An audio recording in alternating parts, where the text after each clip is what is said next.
Bu sonra Lübya.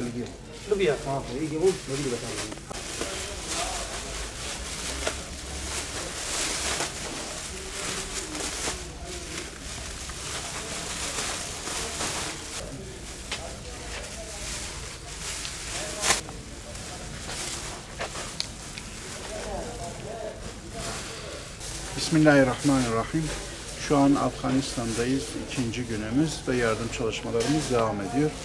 İnşallah bugün özellikle yetim ailelerimize gıda desteği ve bununla beraber nakdi yardımlarımız olacak. Ailelerimizi tespit etmişiz. O ailelerimiz şu an toplanmışlar. Bizler de şu an hazırlıklarımızı yapıyoruz. Gıda paketlerimizi yapıyoruz. Ve aynı şekilde hayırseverlerimiz destekleriyle kendilerine nakdi yardımlarını ulaştıracağız. Rabbim tüm hayırseverlerimizden razı olsun. Biraz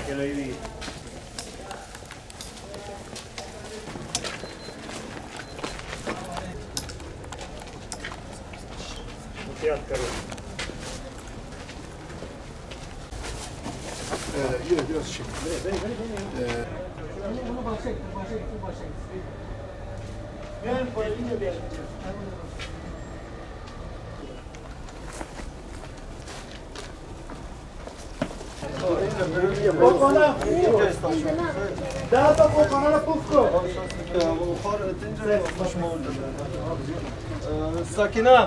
Şu an gıda paketlerimiz hazırlandı. Tespitli olan ailelerimiz de gelmeye başladılar.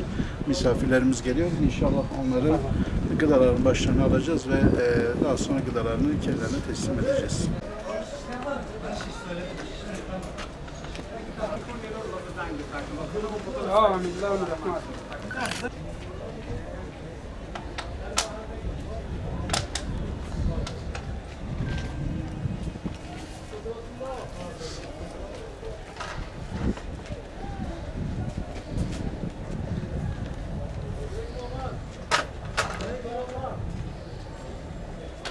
Bismillahirrahmanirrahim. Şu an misafirlerimiz geldi. Gıda paketlerimiz hazır.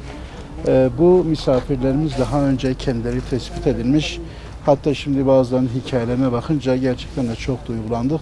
4-5 saatlik mesafeden gelen ihtiyaç sahibi ailelerimiz var. Yani düşünün, bir gıda paketi ona ihtiyaç duyuyor.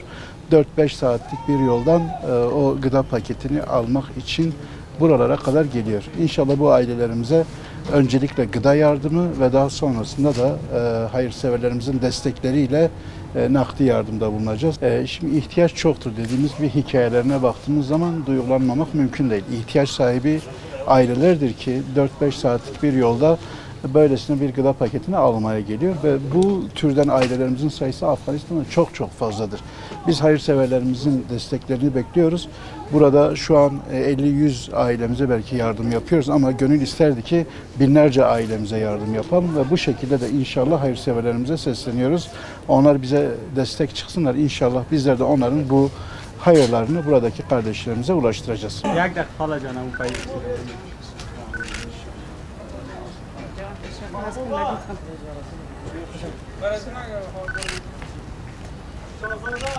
Gıda dağıtımımızı yaptık.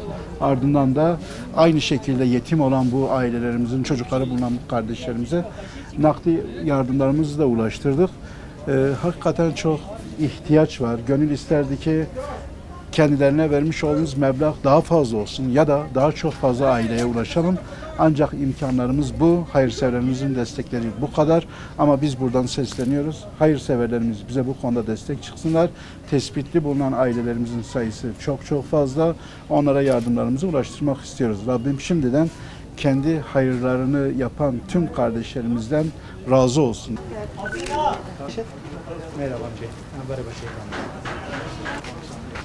Çek fotoğrafı çek video